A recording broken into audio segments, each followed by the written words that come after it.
À la une de Jeune Afrique cette semaine, le Cameroun et plus précisément la situation dans l'ouest du pays, région qui est en proie depuis maintenant 8 ans à un conflit qui s'éternise entre l'armée camerounaise et les séparatistes ambazoniens.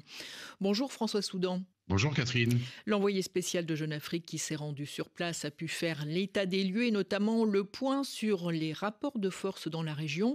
Quels sont-ils aujourd'hui ? Alors, ce qu'a constaté notre envoyé spécial Franck Fouté, qui s'est rendu à Bamenda, la plus grande ville anglophone du Cameroun, c'est que l'armée y est très présente, mais que dès que l'on s'en éloigne de quelques kilomètres, apparaissent les premiers barrages, tenus par des rebelles séparatistes, les Amba Boys, comme ils se surnomment, avec Kalachnikov, fusils de chasse et amulettes en bandoulière. On est là dans un scénario d'une guerre de basse intensité, avec embuscades, pose de bombes artisanales, harcèlement côté rebelles et opérations de ratissage côté armée, mais finalement, peu d'affrontements directs entre les deux. Le tout sur fond de violence endémique qui a fait tout de même 6 000 morts, 1 million de déplacés depuis le début du conflit. Donc en 2016, alors la structure séparatiste, de commandement séparatiste, elle a connu de gros revers ces dernières années, avec l'arrestation, la condamnation en perpétuité d'une dizaine de ses dirigeants, dont son président Julius Ayuk Tabé, et celui qui lui a en quelque sorte succédé, Luka Ayabacho, vient lui d'être interpellé, c'était fin septembre en Norvège, où il s'était réfugié pour incitation à la commission de crimes contre l'humanité.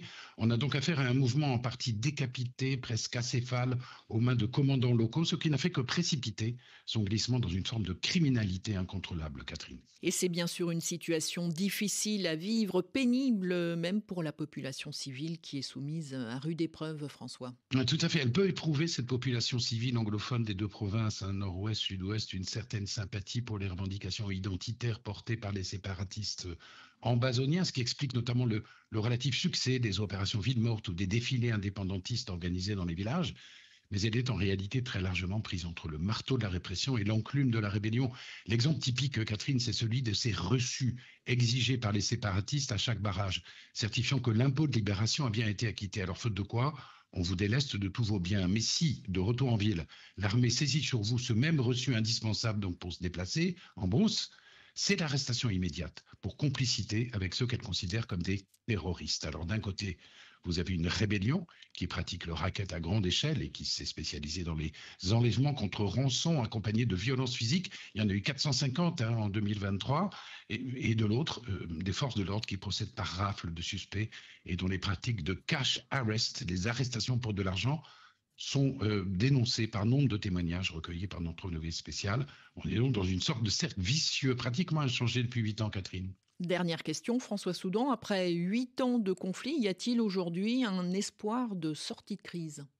Alors, il y a eu plusieurs tentatives de sortie de crise. Le grand dialogue national de 2019, par exemple, les offres de médiation des gouvernements suisses, canadiens, la communauté Santé-Gidio, l'octroi d'un statut spécial aussi pour les deux régions.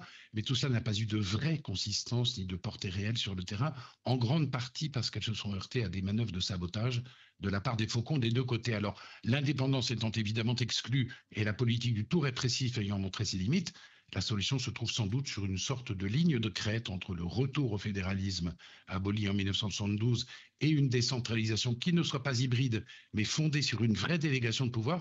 C'est à ce prix que l'on sortira peut-être d'un statu quo dont sont victimes les quelques 4 millions d'habitants de ces deux provinces.